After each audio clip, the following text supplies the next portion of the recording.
لێ سەدا تاکە دەوڵەت کە زۆر مەترسیبی لە سەهرێمی کوردستان یان لەسەر تەواوی حرەکەی تەحڕڕی کوردی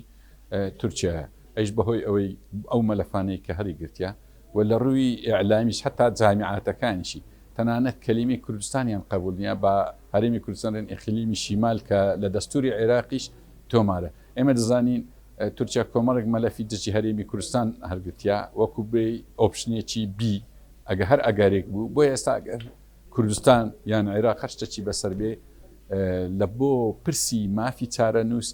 خەتەری یەکەم تورکیا لە هەمووانمانێترە نەک عێراق و ئێران و سووریا و باقی شوێنەکانتر سەردانەکانی بەرپرسانی کورد لە بۆ تورکیا سەردانی گەلە ناخۆشن وەک خۆیان لە بەرگەنامەکان لە بەڵگەنامە یوکلیکس دەرکەوتووە زیاتر تەبلیغ و ئاگدارکردنەوەیە نەک گفتوگۆی کە لە ئیزا ئەو ڕادیۆیەکان باز دەکرێت